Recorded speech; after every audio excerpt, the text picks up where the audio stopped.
नमस्कार, समाधान इन हिंदी चैनल में आपका स्वागत है। मेरे आज के वीडियो में मैं आपको सिंथेसिस का एक एक्सरसाइज जो कि नॉमिनेटिव एब्सोल्यूट पर आधारित है उसके बारे में बताऊंगा। इसके अंतर्गत मैंने और भी वीडियो आपके सामने प्रस्तुत किए थे। निश्चित रूप से आपने उन वीडियो को देखा होगा। यदि नहीं देखा है तो इसका एक बहुत ही सिंपल तरीका मैं आपको बताता हूँ कि मेरे इस वीडियो के टाइटल में हैश करके सिंथेसिस आता है और वह हैश सिंथेसिस अगर लिंक को आप दबाएंगे तो मेरे सिंथेसिस से संबंधित सभी वीडियो तक आसानी से पहुंच सकेंगे। तो आप वहां से मेरे उस वीडियो को भी देख सकते हैं और सिंथेसिस पे जो नियम पर मैंने जो वीडियो बनाया है उसको भी आप जरूर देख लीजिए, क्योंकि उसके अंतर्गत मैंने आपको सिंथेसिस कैसे किया जाता है और विभिन्न नियमों को मैं बताते हुए उसका मैंने वीडियो बनाया है जो निश्चित रूप से आपको इस एक्सरसाइज को समझने में मदद करेगा। तो चलिए अब मैं शुरू करता हूं अपना वीडियो, अपना टॉपिक। लेकिन उसके पहले मेरा आप लोगों से विनम्र निवेदन है कि यदि अभी तक आपने मेरे चैनल समाधान इन हिंदी को सब्सक्राइब नहीं किया है तो मेरे चैनल समाधान इन हिंदी को सब्सक्राइब करें। साथ ही साथ बेल आइकन को दबाकर मेरे आने वाले लेटेस्ट वीडियो का नोटिफिकेशन अपने मोबाइल एंड लैपटॉप में या टैबलेट में जो भी आप यूज़ करते हैं उसमें चालू कर लें और कल चालू न कर लें। यदि आपको मेरा यह वीडियो पसंद आए तो मेरे इस वीडियो को अपने दोस्तों के बीच में लाइक और शेयर करिए। तो चलिए अब मैं शुरू करता हूं अपना टॉपिक जो कि सिंथेसिस के नॉमिनेटिव एब्सोल्यूट पर आधारित है। तो नॉमिनेटिव एब्सोल्यूट के बारे में मैं बताने से पहले, इस एक्सरसाइज को करने से पहले मैं आपको ये बताना चाहता हूं कि नॉमिनेटिव एब्सोल्यूट क्या होता है। वास्तव में नॉमिनेटिव एब्सोल्यूट जो होता है इसको सब्जेक्टिव एब्सोल्यूट भी कहते हैं। यह किसी वाक्य में अगर उपस्थित होता है तो इसका उस वाक्य के वर्ब पर कोई प्रभाव नहीं पड़ता, यानी कि इसका प्रयोग हम आसानी से सिंपल सेंटेंस बनाने में कर सकते हैं, क्योंकि सिंपल सेंटेंस में हमको केवल एक बार ही वर्ब का प्रयोग करना है, एक बार से अधिक वर्ब का प्रयोग नहीं कर सकते। और अगर हम नॉमिनेटिव एब्सोल्यूट बना देते हैं और तो क्या होता है कि यह हमारा वर्ब पे तो कोई प्रभाव नहीं डालता है, तो इसके लिए एक पृथक वर्ब की मतलब एक अलग से वर्ब लगाने की आवश्यकता नहीं पड़ती है। तो नॉमिनेटिव एब्सोल्यूट से कैसे बनाएंगे? निश्चित रूप से इसका प्रयोग सिंपल सेंटेंस बनाने में हम बहुत सारे वाक्यों में करते हैं। तो समझ लीजिए कि नॉमिनेटिव एब्सोल्यूट उस वाक्य का सिंपल सेंटेंस बनाने के लिए करते हैं जिसमें सब्जेक्ट पृथक हो, यानी कि दिए गए वाक्यों में अगर सब्जेक्ट अलग अलग हो तो वहां पे नॉमिनेटिव एब्सोल्यूट का प्रयोग हो सकता है। तो नॉमिनेटिव एब्सोल्यूट उस वाक्य को बनाते हैं जो वाक्य पहले आई, यानी जो घटना पहले घटित होती है उसको नॉमिनेटिव एब्सोल्यूट बना देते हैं और जो घटनाएं बाद में घटित होती है वह हमारा मेन सेंटेंस होगा। तो इसके समझाने के लिए मैंने आपको कुछ एग्जाम्पल दिए हैं। इस एग्जाम्पल को मैं आपको बताऊंगा तो निश्चित रूप से आपको समझ आ जाएगा कि किस प्रकार नॉमिनेटिव एब्सोल्यूट से सिंपल सेंटेंस बनाया जाता है। तो आप मेरे वीडियो में बने रहिए, शुरू से अंत तक देखिए, क्योंकि इसमें हर एक जो सेंटेंस है वो निश्चित रूप से अपने से एक दूसरे से पृथक है, अलग है। अगर उसको हम हर एक चीज को समझने का प्रयास करेंगे तभी हमको इस पर आसानी से कमांड हो सकता है। तो यह जो मैंने एक्सरसाइज लिया है, अब इस एक्सरसाइज से मैं आपको यह बताऊंगा कि किस प्रकार नॉमिनेटिव एब्सोल्यूट का प्रयोग करना है सिंपल सेंटेंस बनाने में। तो पहले वाक्य को उठाते हैं। पहला वाक्य है the mother died, the children are in great trouble. यहाँ पे इसको पहले समझ लेते क्या होता है।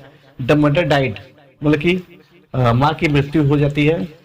The children are in great trouble, और बच्चे जो होते हैं एक बड़ी मुसीबत में फंस जाते हैं, मतलब उनके लिए एक बड़ी मुसीबत आती है। तो ये निश्चित रूप से यह चीज होने के बाद ही यह चीज हुआ। तो कहीं ना कहीं से ये जो दूसरा सेंटेंस है ये पहले सेंटेंस पर आधारित है। तो यहाँ पे देखिए सब्जेक्ट अलग अलग है, यहाँ सब्जेक्ट द मदर है, यहाँ सब्जेक्ट द चिल्ड्रेन है। तो ऐसे परिस्थिति में नॉमिनेटिव एब्सोल्यूट का प्रयोग किया जा सकता है। तो अब देखो हम कैसे करते हैं। तो इसके लिए आपको तीन प्रकार से आप नॉमिनेटिव एब्सोल्यूट को बना सकते हैं। पहला यह है कि सब्जेक्ट के बाद हैविंग लगाकर, और दूसरा नियम यह है कि सब्जेक्ट के बाद बीइंग लगाकर, और तीसरा जो नियम है उसमें क्या होता है कि वह पैसिव वॉइस के लिए होता है, उसमें सब्जेक्ट के बाद हैविंग बीइंग का प्रयोग करते हैं और वर्ब की थर्ड फॉर्म का प्रयोग करते हैं। तो यहाँ पे हम पहले सेंटेंस को पहचान लेते हैं कि सेंटेंस कैसा है, उसी के अनुसार हम हैविंग का प्रयोग करेंगे, बीइंग का प्रयोग करेंगे या हैविंग बीन का प्रयोग करेंगे। तो जैसे ये हो गया द मदर डाइड, तो द मदर डाइड ये सिंपली है माँ की मृत्यु हो गई, मतलब कि यह एक्टिव वॉइस में है और indefinite tense past indefinite tense है। तो इसको एक्टिव वॉइस में है, इसलिए हमको यहाँ पे हैविंग बीइंग को लगाने की आवश्यकता नहीं है। और चूंकि इसमें was, were, is, am, are ये सब भी नहीं है, तो इसलिए हमको बीइंग की लगाने की भी आवश्यकता नहीं है। तो यहाँ पे केवल मात्र हैविंग लगाने से हमारा काम चल जाएगा। तो इसको हो जाएगा the mother having died, the children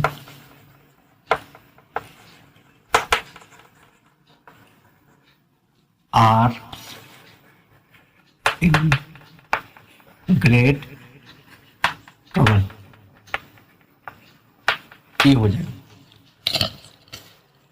इसका अर्थ निकला है कि मां की मृत्यु होने पर बच्चे बड़ी मुसीबत में हैं।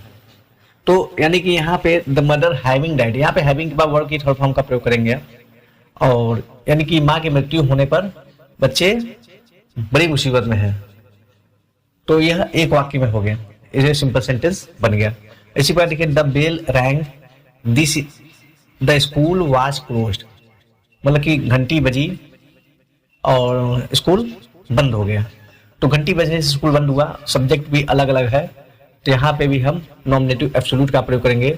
तो यहाँ भी यह देखिए पास्ट इंडेफिनिट टेंस है, तो यहाँ पे हैविंग से ही हम वाक्य बनाएंगे। तो हो जाएगा द बेल हैविंग। अब यहाँ देखिए रैंग वर्ब की सेकंड फॉर्म है, इसको रंग थर्ड फॉर्म में बना देंगे। हैविंग रंग द स्कूल वाज क्लोज्ड। इसका मतलब ये हुआ कि घंटी बजने पर स्कूल बंद हो गया।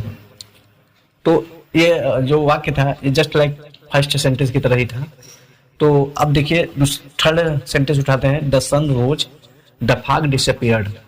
तो सूर्य उदय हो गया और फॉग मतलब होता है कोहरा, कोहरा छट गया, डिसअपीयर्ड और छट गया, खत्म हो गया, समाप्त हो गया। तो इस सन राइज के कारण ऐसा हुआ है। और सब्जेक्ट भी अलग अलग है, तो हम नॉमिनेटिव एब्सोल्यूट का प्रयोग करेंगे। तो यहाँ भी वही चीज है, रोज जो है पास्ट इंडेफिनिट टेंस है, तो हैविंग का ही प्रयोग करेंगे। तो हो जाएगा the sun having risen. Rise का फर्स्ट फॉर्म राइज होता है और रोज सेकंड फॉर्म, और राइजन हो जाएगा थर्ड फॉर्म, या थर्ड फॉर्म का यूज करेंगे। The sun having risen the fog disappeared, इस हो जाएगा।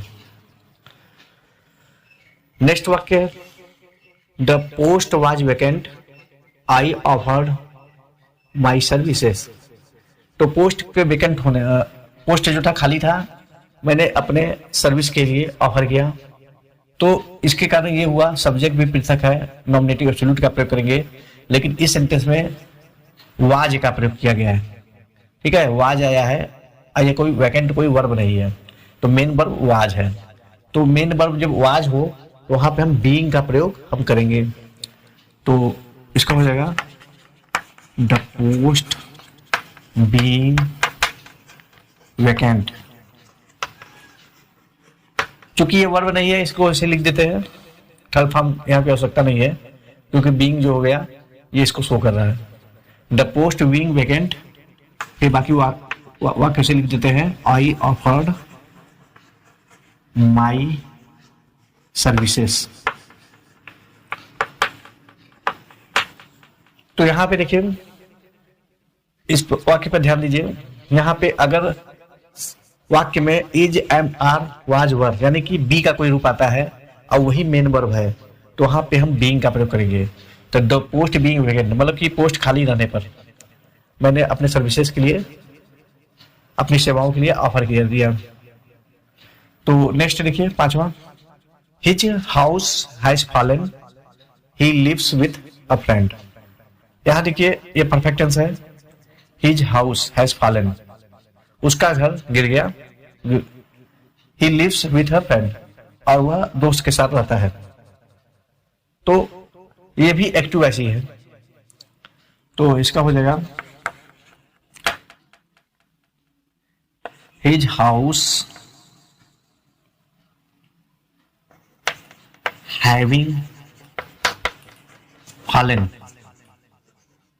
इसका मतलब होगा उसका घर गिरने पर। He lives with a friend, वो दोस्त के साथ रहता है। इसका अर्थ हो गया घर गिरने पर वह दोस्त के साथ रहता है। नेक्स्ट है देखिए, the class work was over, the teacher left the class. यहां देखिए क्लास वाज जो है मेन वर्ब है, ठीक है। क्लास वर्क समाप्त हो गया, टीचर ने क्लास को, कक्षा को छोड़ दिया। तो यहाँ पे हम वाज को बीइंग में चेंज करेंगे और कुछ नहीं करेंगे, तो हो जाएगा the class work being over, the teacher left the class. Next है, the thief was caught, the police return to the police station. चोर पकड़ा गया और पुलिस जो है वो पुलिस स्टेशन लौटा है। ध्यान देखिए, द थीप वाज कॉट, ये पैसिव वॉइस है। ध्यान दीजिए इस वाक्य में, ये सभी अभी जो भी मैंने आपको उदाहरण बताया उसमें आपको एक्टिव वॉइस वाला बताया और वाज वाला बताया, तो जिसमें हैविंग का और बीइंग का प्रयोग मैंने बताया। लेकिन यह जो वाक्य है वो डिफरेंट है। यहाँ पे वाज काट ये है, मतलब कि इसका मतलब ये हुआ कि मेन वर्ब जो है कॉट है और वाज जो है इसका हेल्पिंग वर्ब है। वाज काट का मतलब होता है पकड़ा गया, यानी कि ये पैसिव वॉइस में। तो पैसिव वॉइस की होने की स्थिति में हैविंग बीन का हमको प्रयोग करना है, तो हो जाएगा द थीप, यहाँ पे हैविंग बीन लगा देंगे, हैविंग बीन कॉट,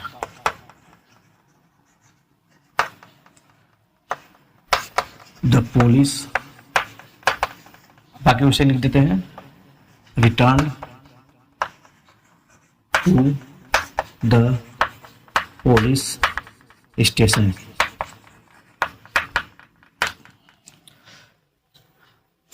आठवां सेंटेंस देखिए, rain was plentiful this year, what wheat is cheap. यहाँ पे ये वीट इज चीप है, तो यहाँ पे देखिए रैन वर्षा जो है इस साल अच्छी हुई और वीट इज चीप, गेहूं जो है सस्ता है। तो यहाँ पे देखिए वाज प्लेंटीफुल, तो यहाँ पे मेन वर्ब वाज ही है, तो यानी कि यहाँ पे हमको वाज को बीइंग में चेंज करना है और उसी से सेंटेंस बनाने हैं, क्योंकि अलग अलग सब्जेक्ट भी है, तो हमको नॉमिनेटिव एब्सोल्यूट का प्रयोग करना है बीइंग का प्रयोग करते हुए। यहाँ पे तो हो जाएगा रैन, यहाँ पे बीइंग हो जाएगा वाज की जगह, being plentiful this year.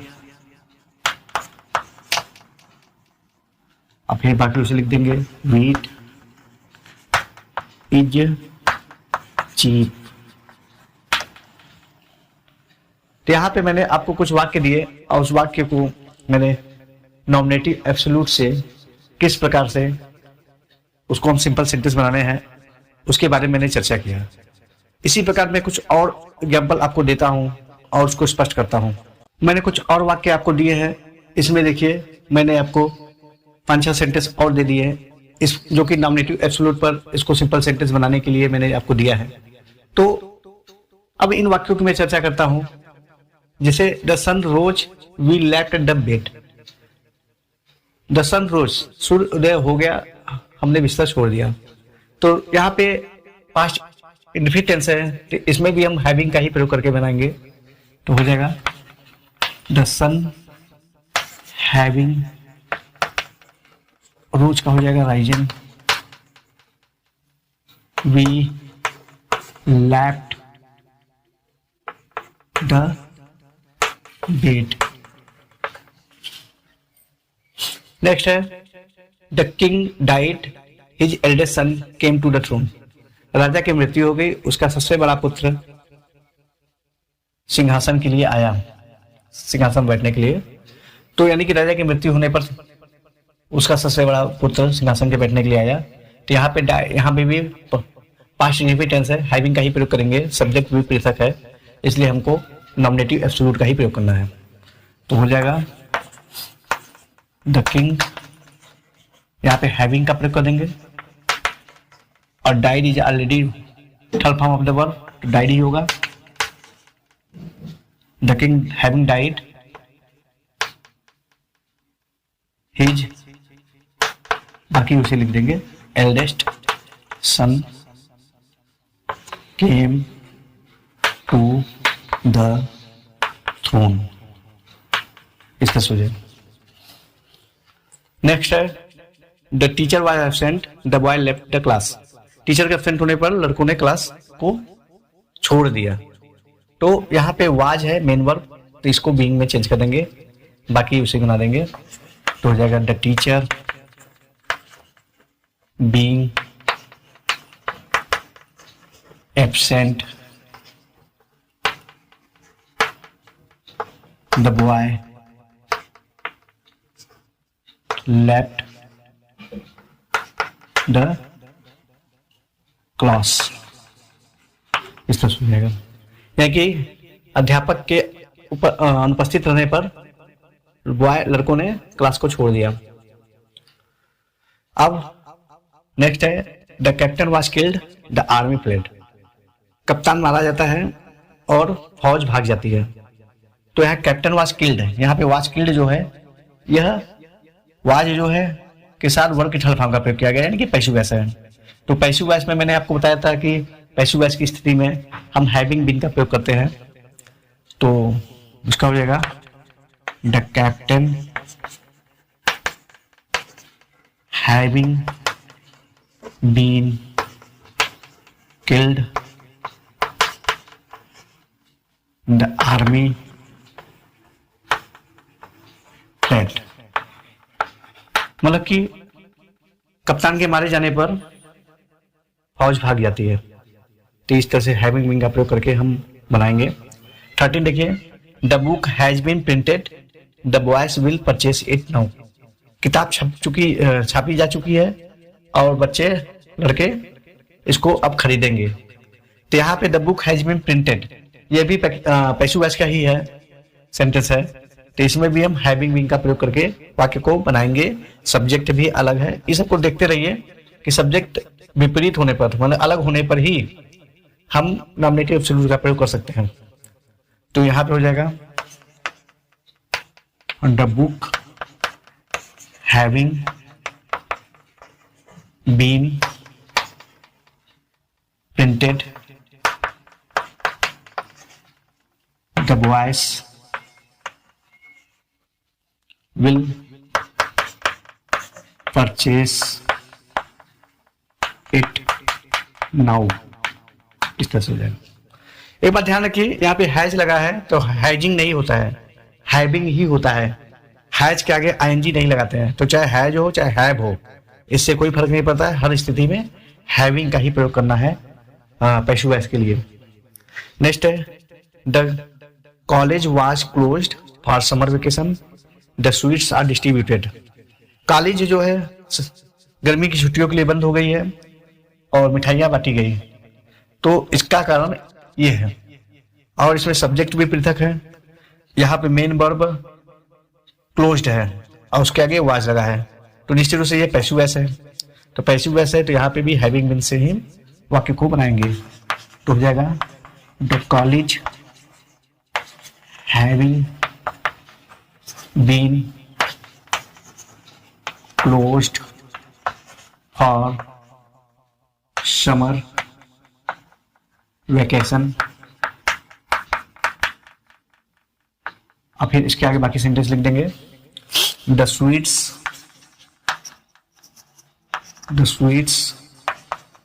Are distributed, बस वाक्य समाप्त हो गए।